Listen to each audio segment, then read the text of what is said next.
Ladies and gentlemen, fellow slaves of the plantation, welcome to the Vinny Eastwood Show. It's Vinny with a Y because it's the most important question, and Eastwood like go ahead, make my news. It's the lighter side of genocide. Just because we're being exterminated doesn't mean we can't make it fun. Otherwise, what's the point of being killed? The Vinny Eastwood Show. The only thing worse than the truth is Vinny's jokes.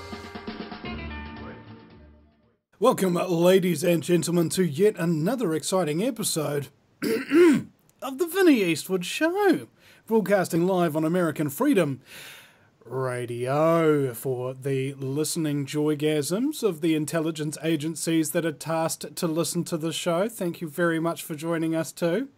And my very special guest with me today is David Rodriguez. David, welcome to the program. Hey, great to be with you, Vinny. All right. So would you tell us a little bit about who you are and what it is you do?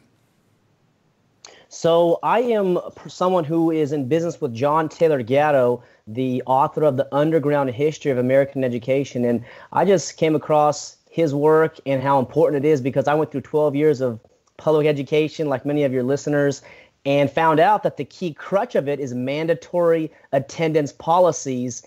And so I started an expo called the Education Options Expo, in which I invite speakers and respectful models of learning, schools, academies to come promote their school and their organization. At the same time, having speakers come, because almost everyone that I speak to, maybe perhaps your audience too, realizes there's something wrong with schools, not just in my country, but your country, all around the world, and they don't know what it is. And so once you find out some of the depths of it, I wanted to be part of the solution to that. So I started this expo. I'm also the publisher with John Taylor Gatto on his book, The Underground History, with Ron Paul as a foreword, Richard Grove as an afterword, and David Ruenzel as an introduction.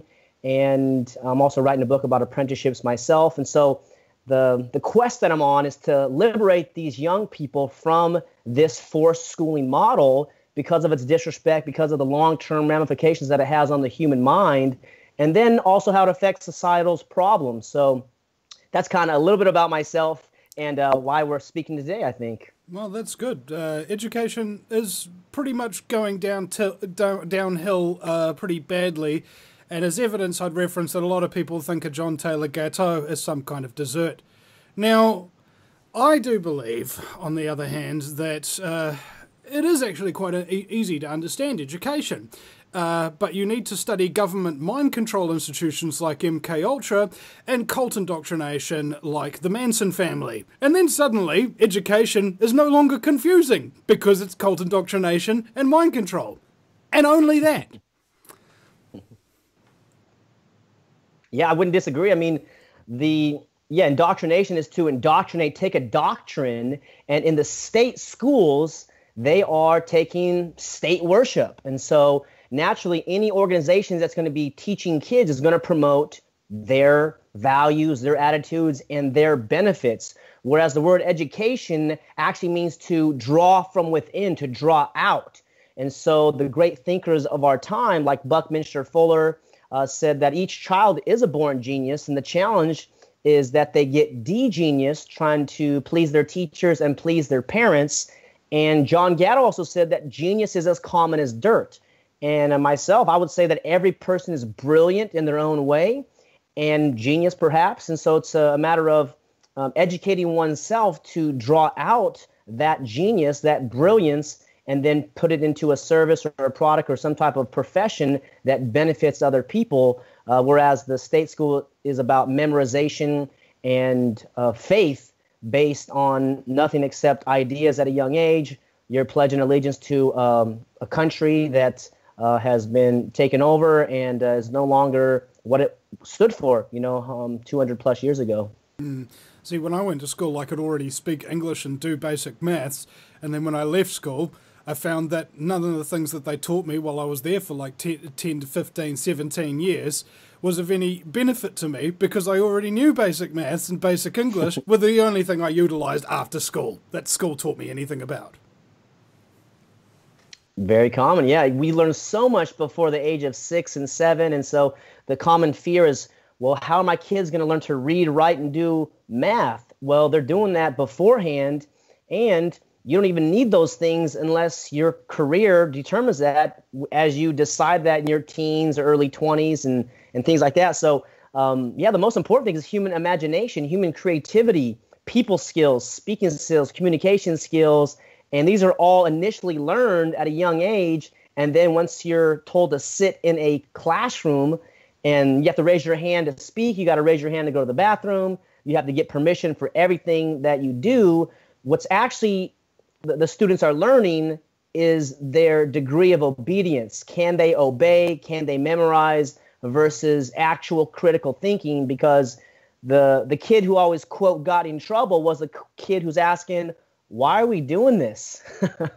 That's a question if you want to, upset the whole teacher and principal, because when you ask them that question, they don't even know why they're doing it. They're doing it because they get a paycheck. And hey, God bless those people. I have family members who are retired teachers, principals currently, teachers. So there's great people, loving, kind people in the system. But when you're in a system that mandates attendance, the roots are rotten. And so whatever's going to be implemented and learned is not going to be something of respect. And so that's a critical part for every parent to know. I had a joke about that, actually. You know why the government had to close down all of its schools? How come? They didn't have any principals. I like that one. Nice. And there's one more before. Why the Cyclops have to close down his school? How come? And he had one pupil.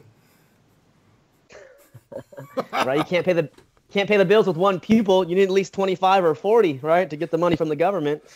Indeed. And now, the education system, of course, we all grow up with this. And I think that a lot of the things that we grow up with, especially when we're young, we're not quite at the adult level of being able to question and or challenge, right? Now, a friend of mine, he went to his kid's school in Christchurch down here, right?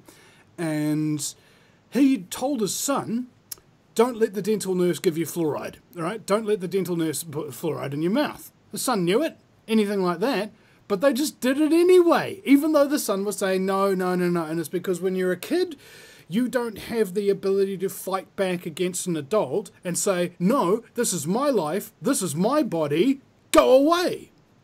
And they don't have the rights that adults have, or at the very least, they don't know what their rights are, because a lot of their parents don't either. And that's probably why they send them to public school. Right. Yeah, no, it's I think the key principle is learning that you own yourself. And I think if young people can learn this at a young age, and I've seen some of the parents out there who are practicing what's called peaceful parenting or unschooling, and they educate their kids about that. Like, this is your body. I've seen one of my friends, she has a 5-year-old boy, and she's explaining this to her also, or himself. And she has like a voluntarist, freedom, libertarian type mindset. So rather than just, picking up your kid and hauling them wherever you want to go, she says, can I pick you up? Right? Is it okay? And so when you start respecting the person, like, for example, I wouldn't just pick you up, or you wouldn't pick up some person. You would say, can I hug you? Can I pick you up? So at a young age, this 5-year-old boy is learning that, oh, this is my body. So she was telling a story where somebody was going to pick up her son, and the son was like, I don't want to be picked up. And the parent was so shocked because the 5-year-old boy is asserting his rights, and they can learn this at a young age. So what I would encourage parents to do is, educate them about that, because it does start at that age. And young people, what Gatto says is that childhood is over at age 7. So if you start treating your kids like a kid when they're 8, 9, 10, he said they're going to have longer problems as they grow older, because back in the day, you're on the farm, you got to add value to the farm. You got to pick up, you got to go do some work. So it's been he calls the artificial extension of childhood. So you have people who are 25, 28, maybe 30, still acting like a child, and that's by design through the school system. And I would also say that those in their 60s, 70s, and 80s, which actually, incidentally, is the exact same age range that currently makes up the majority of politicians, CEOs, and the biggest lawyers and things like that. The 60s, 70s, and 80s. These are the people that are in control of society, nearly 100-year-old children. That's right. The corporations love it because these childlike people have no sales resistance. They have no ability to reject what they're selling them. You can sell them any type of product or service. And once you can actually say no to the products, although they have a beautiful woman, a beautiful man on the screen, and they keep, drilling this into your head, you can say, oh, they actually have financial interest in me, and that's why they're putting this little image up there versus like, oh, that's what that product does. And you can think critically about what they're trying to sell you. So, when you have kids or kid-like minds when you're an adult, then you just believe what the state tells you. You believe what CNN and the news channels tell you versus thinking, what is their interest? Why would they say that, right? Do they have any interest in the game here, any matter, any financial interest? So it's you just said something that I've never heard a single adult New Zealander ever say. Why this? Why that? Why? Just they don't. It's just questioning. What's that? Oh my God! It's just, and the frustration of a lot of people like us who are actually aware and have grown into adults through really, really not wanting to be children anymore because we can see and compare ourselves to others, right? It's the reason we became adults primarily. The school didn't make us into adults. We made ourselves into adults because we realized that everybody else was acting like a child. And now we've got a whole bunch of people in the so-called alternative media who are still children, intellectually speaking, trying to talk to everybody else like they're the adult and everybody else is the child. And I think that's another one of those signs of immaturity. Yeah, absolutely. Yeah, I mean, you got to respect human life. I think that's the deal.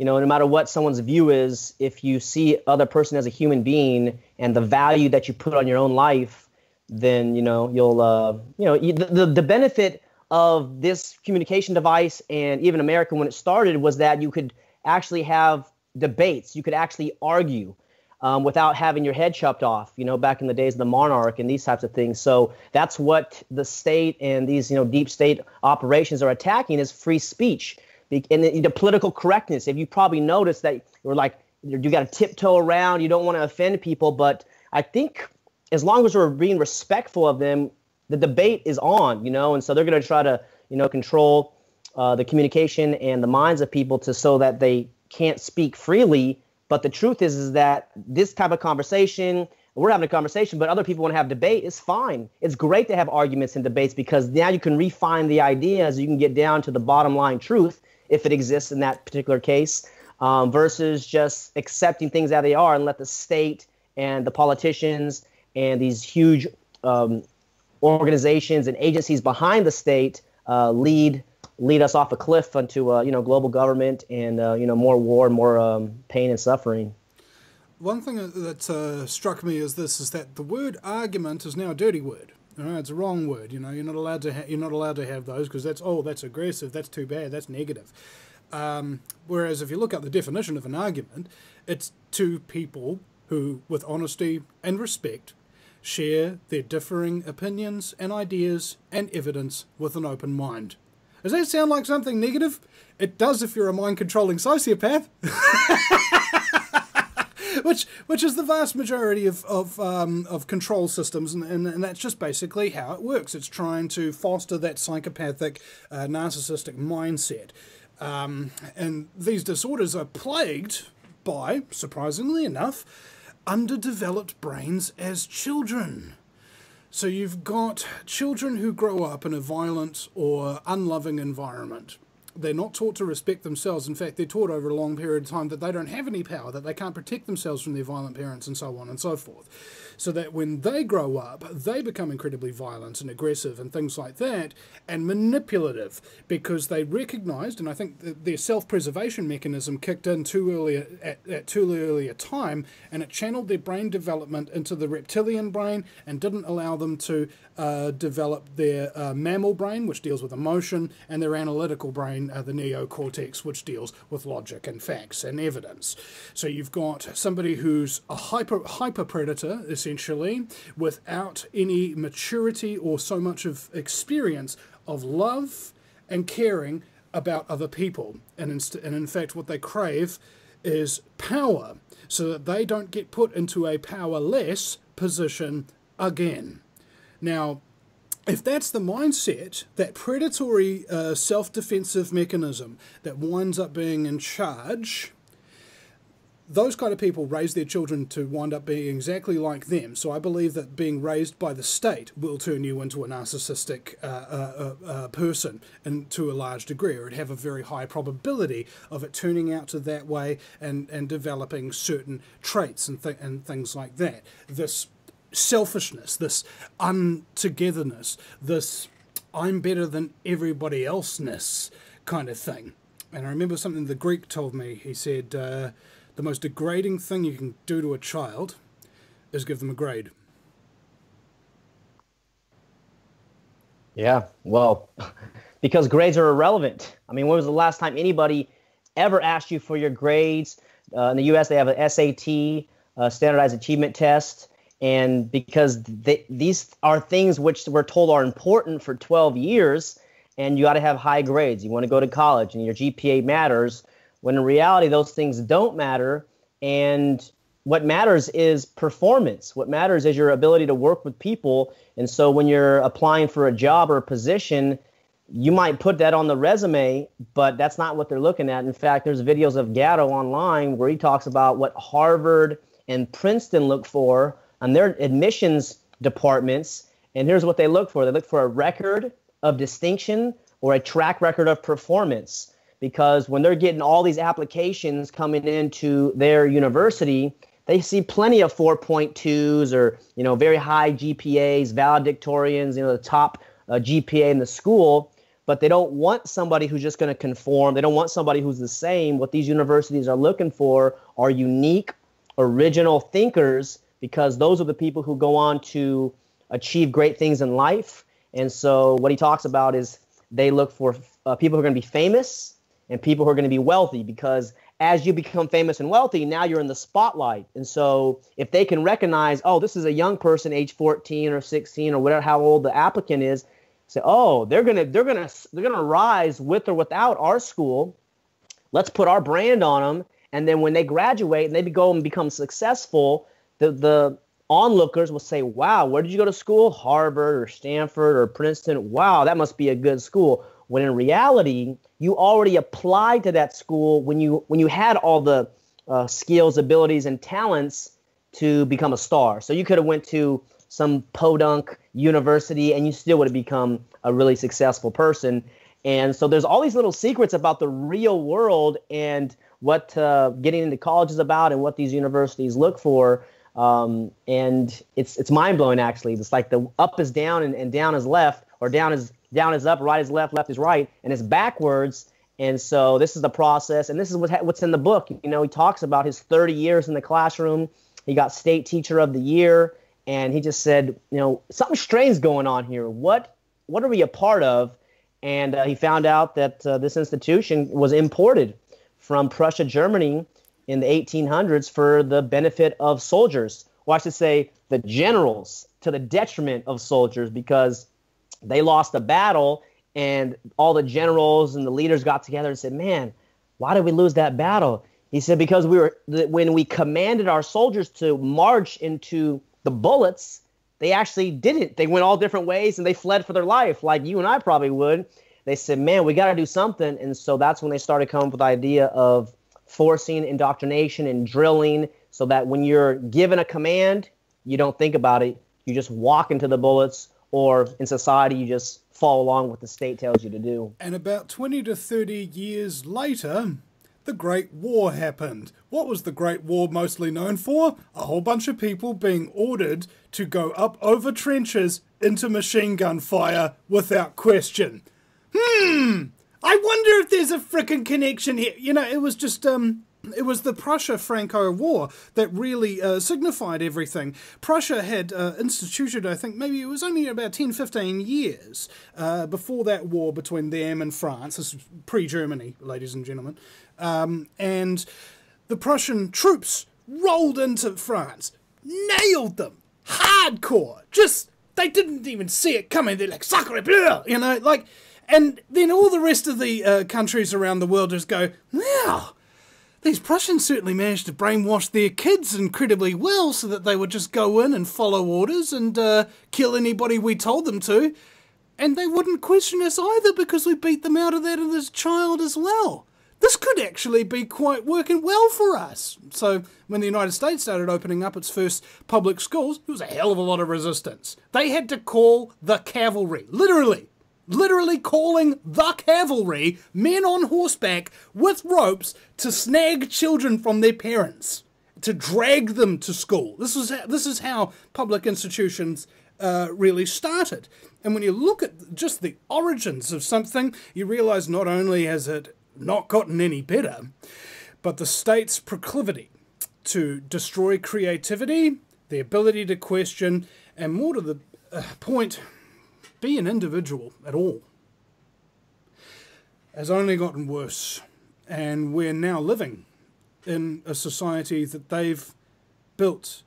And those of us who do know how to think because our parents told us, do know how to feel because we know what it's like to suffer, we are not only a minority, but we're considered to be conspiracy theorists. We're considered less than human, less than sane.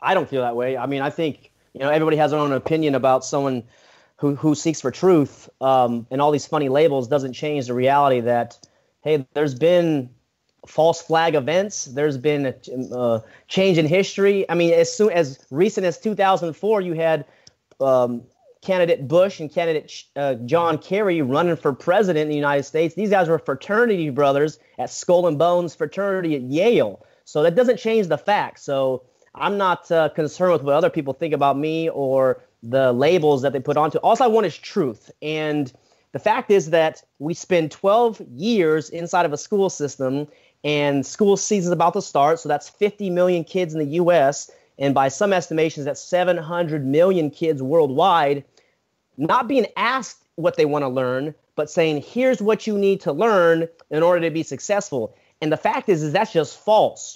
This is something that Peter Gray said, one of the co-founders of the Alliance for Self-Directed Education.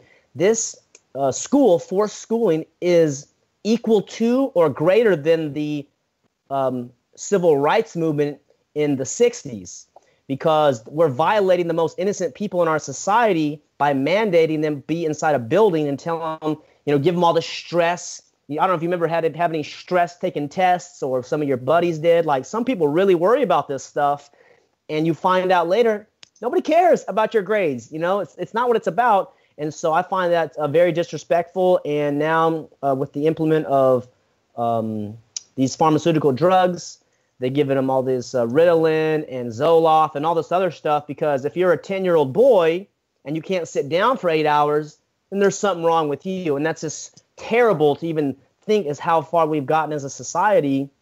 And now in California and I think West Virginia, they're mandating vaccines in order to go to public school. So this is the progression for the removal of the rights of parents. And of course, people are, believing it in general, but there's an awakening happening. So I'm pretty hopeful about the new things that are arising in the internet and these types of shows that you've been doing really well at. And I thank you for that. And there's documentaries out there called Vaxxed. There's a film called Class Dismissed, which is great. There's a movie about the Summerhill schools called Summerhill 2008. I mean, there's solutions that exist now. And so I would just encourage parents to search some of those resources, or you can find me on the internet. You can find John Taylor Gatto in a bunch of other places. Education Options TV is a YouTube channel there to help parents learn about these different options. But here's where I don't have any hope. Reform, political reform with the school system, going in there trying to ask permission from these politicians. Hey, would you guys please change? Come on, just change for us. It's so far beyond that now that parents need to get together with 3 or 4 of their friends and be like, hey guys, yeah, this is pretty bad. It's not just bad curriculum, although it is, but it's forcing our kids to either get vaccines, which is terrible, and you have, of course, the bad policy of mandatory attendance. And I would encourage your viewers and listeners to think about, is there any other organization that mandates you be in a location under threat of fines or imprisonment. Because in California, they can fine you up to $2,000 or put you in jail for a year for 3 unexcused absences, and that's according to the California Education Code. So it's so beyond begging politicians. It's about taking a look at your face in the mirror, mom and dad and uncle, auntie, and say, you know what? If my kid's going to become educated, then I'm going to have to help facilitate that and guide them. You don't have to become a teacher and jack of all trades and, science, engineering, math. You don't have to do all that now with the internet and even libraries in general.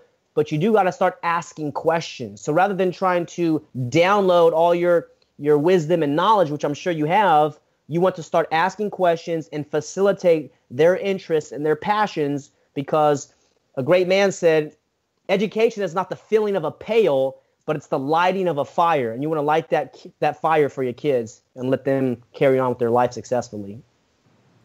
It's problematic doing so, of course, because since the advent of Rockefeller and CIA-financed feminism, we now don't have women in the house to take care of them and things like that. And my wife was looking into this just the other day, and she said what's an interesting advent of feminism and women going into the workforce is the health of the population started to decline massively as the amount of processed foods started to increase in consumption because the women didn't have the time to cook their family meals anymore, right? Now, it's interesting to note as well that poor nutrition is one of the signs of cult indoctrination. What kind of food can you access at school? Good food or crap food all the time? Crap food all the time. Poor nutrition. Oh, okay. Repetition. Another sign of cult indoctrination is mind control. Do you have to repeat and memorize things? Oh, you do. Central authority figure with a claim of truth. This is our truth. It's the only truth. That's another cult indoctrination technique. So is that in there? And one that I found particularly interesting, bro. Fluorescent lighting. It's not too dark and not too bright. It stops the brain from being too alert, and it stops it from going to sleep at the same time. It brings it into sort of like a beta wave state where you're a lot more suggestible. And one of the other elements was, and I'm sure I really experienced this, and a lot of kids did too, getting teased for being different from everybody else, where in actual fact, that is the only thing that you did of value during school, is resist them wanting to turn you into something other than yourself. And that is why they attack you. And milieu control, this other one I thought was very interesting. Not only is our truth the only truth, and we've got a central authority figure and a whole bunch of your friends that'll give you crap if you don't accept that one truth, we've got control over your information too, so that your ability to question that and get information from other sources is also prevented from the cult. Now, one thing that happens to cult members, which I find particularly interesting, is that they lose their sense of humor. You know? Now, everybody laughs when I say that, because it's so funny to think that you could become a cultist, become indoctrinated, and one of the big major signs of it is that you don't find things funny anymore. You can't have a laugh about it. You can't join dots. You can't enjoy absurdity. And I think that Monty Python, when they came out, it was absolute absurdity. And one of the things John Cleese said, the reason why they did their comedy is because they, as boys, felt that there was a lack of grown men being silly. Yeah, I agree. Comedy is a great tool for getting out the truth and having a great laugh, and or having a great dive into the truth, like George Carlin did and Bill Hicks, and I think who was the gentleman down your way? Steve Hughes. Steve Hughes. Wow, what a genius. So I would like to see more comedians come out and speak about these types of things, because it lightens it up. And when we actually look at the numbers, the people far outnumber these controllers.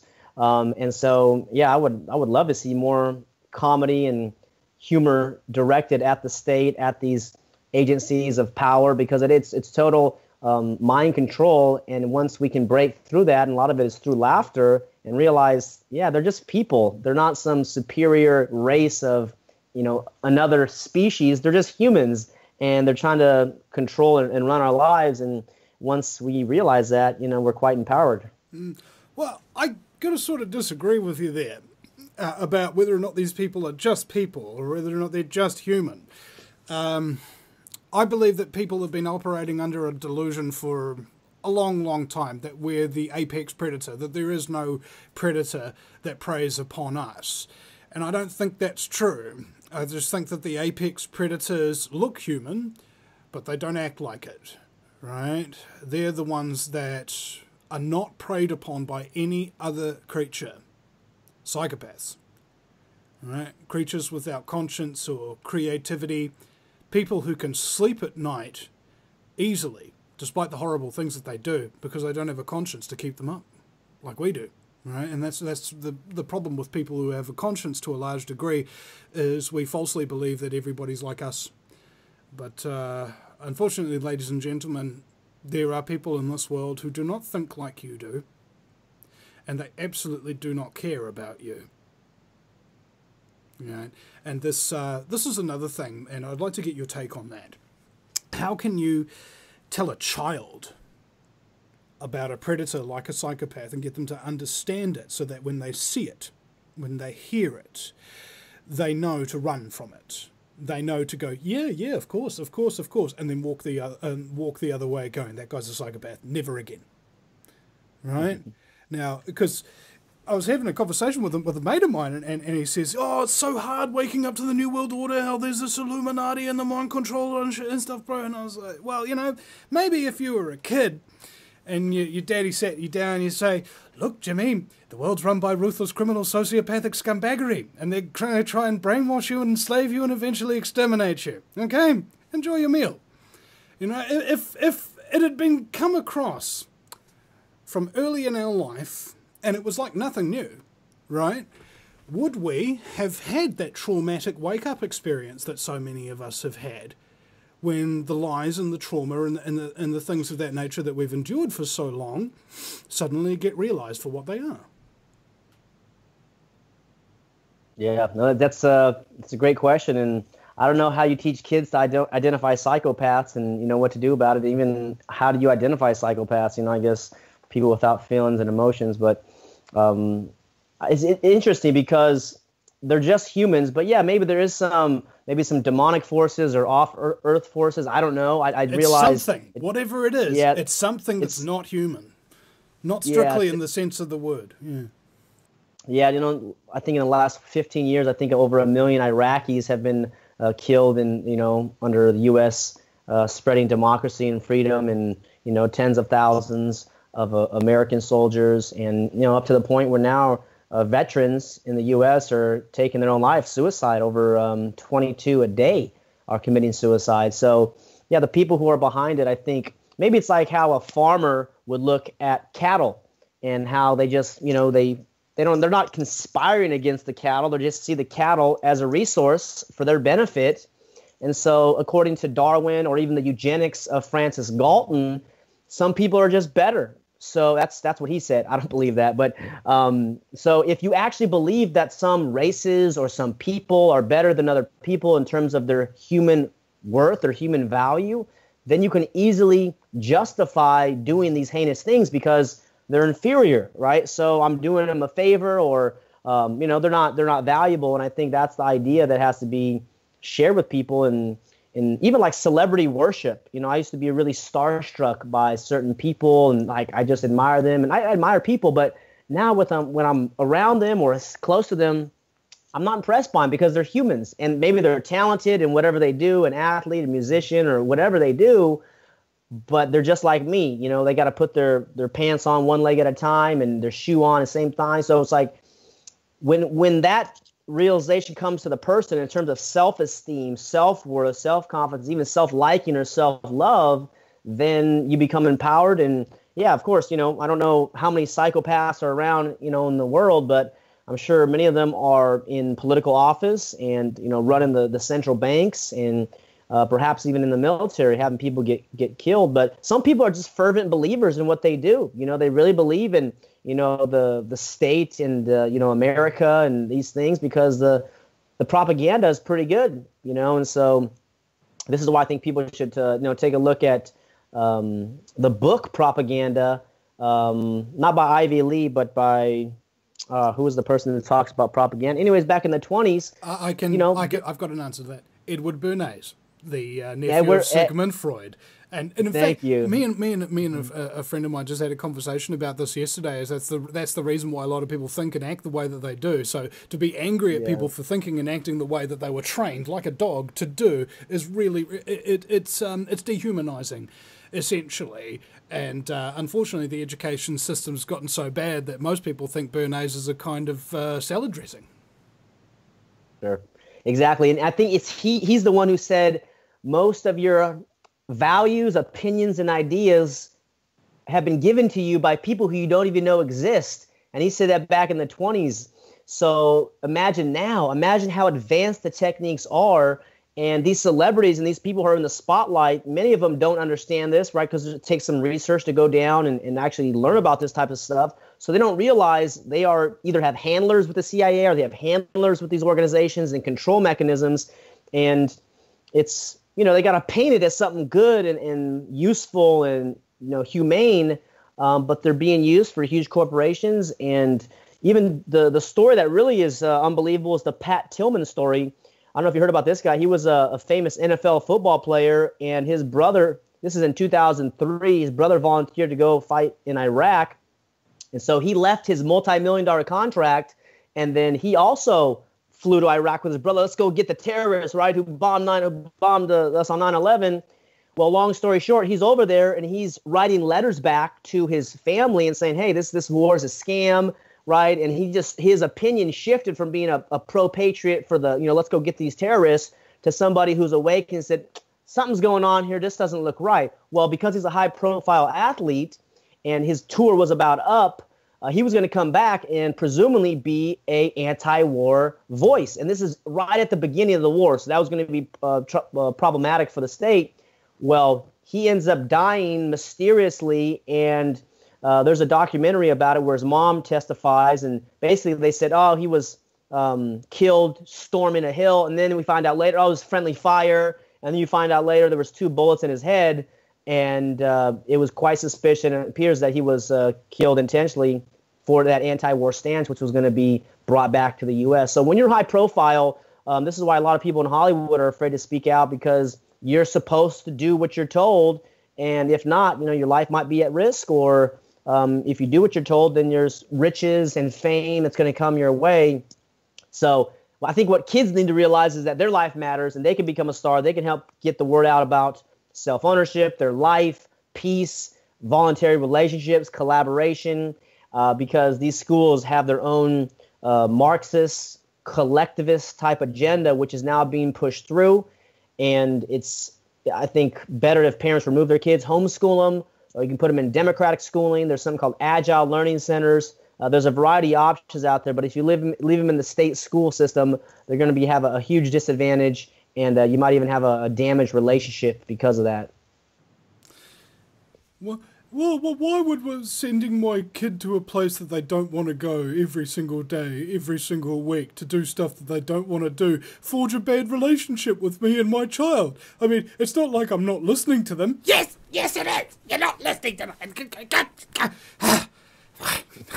You know, just the blatant frustration. And it's interesting that you talk about anti-war activists, because a lot of them, I was going to say, you know, a lot of anti-war activists are people who've actually been there, actually seen it, actually know what they're frickin' talking about, have actually killed people, all right? And because they have a conscience, they see those people in their dreams every night, okay? Every night. I spoke to a couple of veterans here from New Zealand. One of them is about 89 years old. He killed 47 people in World War II. 47. And he told me it was like spending 47 years in jail. All right? And his young son, who'd been a captain for the New Zealand peacekeepers, went over to Iraq, and his commanding officer got his best friend killed.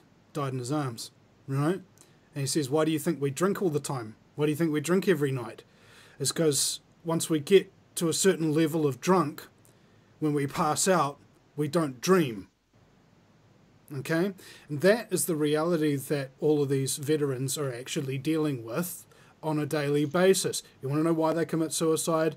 It ain't necessarily just because they're suffering. It's because the people who give them drugs, all right, give them drugs that say, warning, might cause suicide on the side of them. All right? They're trying to get those veterans to kill themselves. Not only because they could become anti-war activists if they woke up and changed what they were doing and things like that. They could really start making a difference in society, but because they're not given any of that inspiration, they're not given any of that help. They go down the depression cycle, and the only help that they're given is something that will further push them down that cycle. And I think that they're damaging society on a massive, wide-scale level with that trauma. Because when you commit suicide, it's not just you that dies. A part of everybody who loves you dies that day as well. Yeah, if you're thinking about suicide, don't do it. Think about the people who love you and, dig into your heart. Your life matters. So, yeah, it's so sad because, yeah, taking another human's life, thankfully I've never had to do that and hope I don't. But even in self-defense, it's like violence is the enemy, So, yes, if somebody attacks me, I might have to defend myself, but I don't want to kill people, And so when these young people are going into these military zones, maybe they're 18, 19, 20 years old. I mean, these are college-age kids, and they get deprogrammed in their boot camps. You shave your head and start shouting all these orders and, answers to the drill sergeant. You become somebody you're not. And I couldn't imagine, killing somebody that was innocent, or some of these guys who are commanded to go, shoot up a village or to burn some houses where there's innocent people. And some of the stories you probably heard more than I have, but it's just terrible. These soldiers. There was one soldier who I think he was on 3 or 4 tours, and he came back and he had a girlfriend, and he frequently in the middle of the night, he would be in the corner of the house, in a ball, thinking he's in the war zone because they've been such conditioned to be the enemy's coming, there's fear. And it's so sad. Long story short, he ended up killing his wife in the middle of the night one night because he thought she was after him, So it's so tragic. And I tell all the people I love, do not join the military. They don't care about you. It's a bigger game. It's a racket. I think General Butler said that. Was it 50, 60 years ago? It's about money. And so in a similar way, and not as violent, but in a similar way, the school system is about money too. California alone, their budget's $70 billion. I don't know what it is in the U.S., but it's substantial.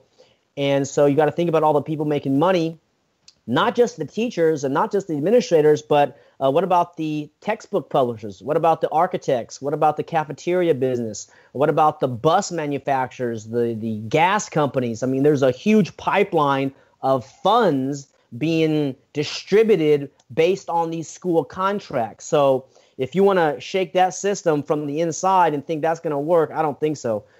School districts get their money primarily based on what's called average daily attendance, and which means you have to be in class. You got to be on the, in your seat to check that you're here. Otherwise, you're a truant. And I mentioned earlier, if you miss 3 days, they can give you fines in jail because that's how they get their money, right? So just like you're concerned with your money and your listeners are, and we all concerned with our finances, the schools get their money in that fashion. So that's why there's truancy officers, so they can get your kids, take them back from home and put them back in. But the good thing is that there's solutions out there. We're about to launch a website at homeschoolleader.com to help you learn how to homeschool. And you can go on the YouTube channel, learn how to do it for free. You don't even have to, buy anything. You can just go on there and learn. But the main thing is that your kids are innocent. They're looking to you, mom and dad, or a guardian for help. And when you put them into this institution, they're thinking, okay, my mom and dad love me, so they wouldn't put me somewhere that was unsafe. So now it's your job as a mother and a father to say, what's going on in the school system? And let's take, for example, let's say McDonald's was in charge of the school system.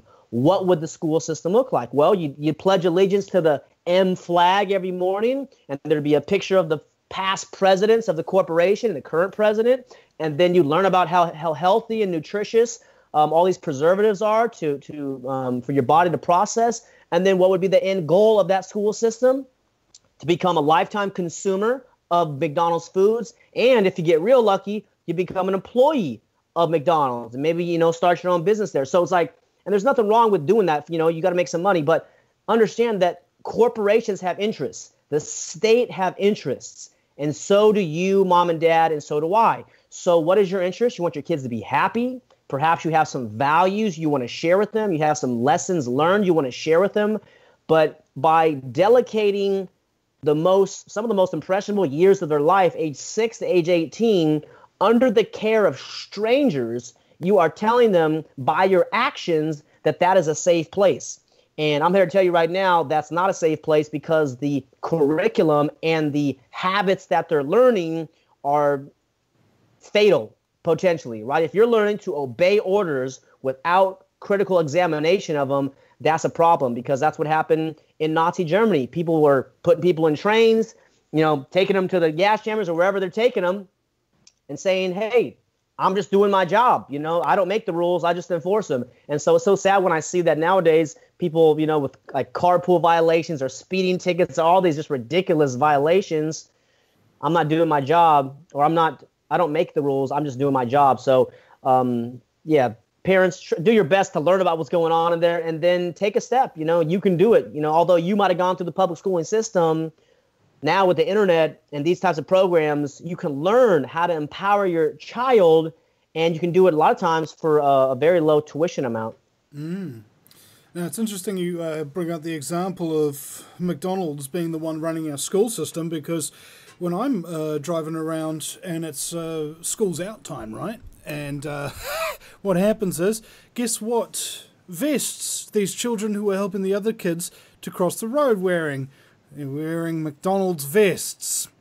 All right, so they're getting them right there. Like, and the other thing, I watched this movie, The Founder, about Ray Kroc, the founder of McDonald's, right? And he wasn't actually one of the McDonald's brothers who actually created the system and all of that stuff, how to do it. And they were actually quite obsessed with good quality products and no preservatives and not using pre-made thick shakes or anything like that. This guy didn't care. He just took their idea of fast food and thought that he could make money out of it, a con man of 50 years, and then figures out that, hey, instead of selling food, I'll just buy the real estate and lease the restaurants back to the franchisees. That way I can control them, and that way the McDonald's, who I wrote a contract with, no longer have any power over me, because I own the land and therefore I own the restaurants, and they don't have any legal justification. And so those two boys, they got like a $1.35 million each. And then he said, and we also want 1% profits. And they go, no. That's going to be on a handshake basis, right? You have to trust me that I'll give you what you... And of course, these two McDonald's brothers got nothing. Yeah, I did see that movie, and there's some major business lessons there. And yeah, handshake deals, unless you know that person and have a history with them, is pretty tough. So one of my great mentors said, if it's not in black and white in the contract, it doesn't exist. So if you're thinking about starting a business, you definitely want to get that in writing and get it in the contract. And even when it is in a contract, sometimes people will break that contract. So you want to have some conflict resolution clause or some type of way to remedy that situation. Because it's just it's an agreement. And so you sign both parties to that agreement, and now off you go. But the school system is not an agreement. It's force. It's mandated by the state, and that's disrespectful and it's violating your human rights and your kids' human rights. It baffles the mind today that people don't think that they're slaves. It's like, hey, bro, did you have a choice about whether or not you went to the state programming institution? No. Do you have a choice about, or even consent to give like the vast majority of all the money that you earn to the state? No. How are you not a slave again? You have to do exactly what they tell you and give them exactly what they want, and you have no say in it ever. You're a slave. Right. And what's interesting is that if people convert the financial part of it, I don't know about when you're part of the world, but in the U.S., it's about 30% of your income, maybe 40, maybe up to 50%, but just conservatively, it's called 30%. The math would then be that's 4 months out of the year. So out of the 12-month year, you would be working for the state for 4 months, in effect, how much you're giving them your money. So if you think about a silent partner who takes, 4 months of your life under threat or intimidation, you can start to put it into context.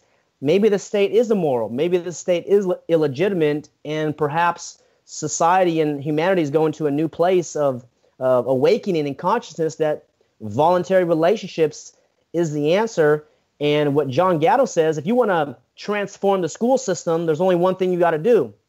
Make attendance voluntary, because in 5 years, the schools would have to adjust and maneuver. And then in 10 years, the system would look entirely different, because the whole crux, the Achilles heel, the whole system is forced attendance policies. So that's why homeschooling is under threat worldwide. And I would encourage you to do that. Get active in your local cities and maybe associations and promote it, and get courageous and get bold and realize that the people far outnumber these controllers. And there's a great clip about this model on YouTube called The Tiny Dot by Larkin Rose. That's Tiny Dot, D-O-T. Take a look. See how far we outnumber these people, and then partner up with 3 or 4 or 5 of your buddies or your neighbors and say, we're just going to homeschool our kids. We're going to figure out a way. We're going to do a homeschool co-op, or we're going to start a little private school in our house, or somebody's got a farm. But you can totally do this, and you have to overcome what's called learned helplessness. You were taught as a kid that you needed permission, that you have to get somebody's approval. You might make a mistake, and it might be, that might be wrong. Well, failure is not a bad thing. Failure is actually not to correct you, but that's not actually what causes learned helplessness. Learned helplessness is actually a side effect of complex post-traumatic stress. Post-traumatic stress is when you have one bad thing happen to you. Complex post-traumatic stress is when you complete control over your life is utterly outside of your hands for more than a month. That's where the learned helplessness comes from, because you have absolutely no control over your life when you go into school. You can't go home if you want to. You can't stop the kids from teasing you. If you tell the teacher they don't do anything, that kind of thing. And it's supposed to bring this complex post-traumatic stress into children, because a lot of the symptoms of complex post-traumatic stress are very similar to those who've suffered cult indoctrination, and actually makes them easier to control. And I think it's a trauma-based mind control institution. Let's not frickin' mince any words here. School is a trauma-based mind controlling institution. If you are sending your child willingly to a trauma-based mind control institution where you know they are going to suffer, where you know that their individuality and their very spirit and the very thing that you love about them is going to be systematically destroyed over time and damage them and their psyche permanently, that's bad parenting, ladies and gentlemen. That's bad parenting, okay? Maybe that's just my new agey beliefs. But anyway, David Rodriguez has been my very special guest. Thank you very much for coming on here with me. And ladies and gentlemen, you know that the state propaganda networks and corporate media is not going to tell you this kind of stuff about the education system. So if you want real media to actually tell you the, honest truth that's going to scare the living bejesus out of you, go to thevinnieeastwoodshow.com and send us $1 a month, $5 a week, $100 right now. You got it? Give it here. All right? And we guarantee to spend it well exposing scumbaggery. Thank you very much for your time, and we'll see you after the break.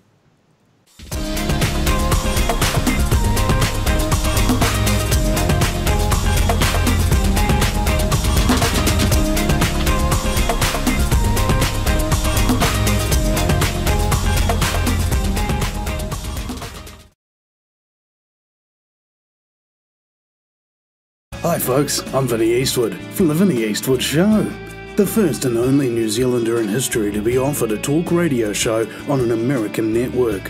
For nearly 10 years I've worked hard to help people's voices be heard, created the largest online archive of protests, public meetings and long-form interviews with activists in New Zealand history, revealing the hidden and uncomfortable truths of our time that no corporate media will air. On this show, you will hear directly from the activists, journalists, and fringe researchers about every topic and belief structure imaginable.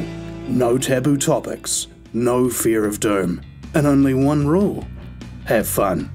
After all, just because we're being exterminated doesn't mean we can't make it fun.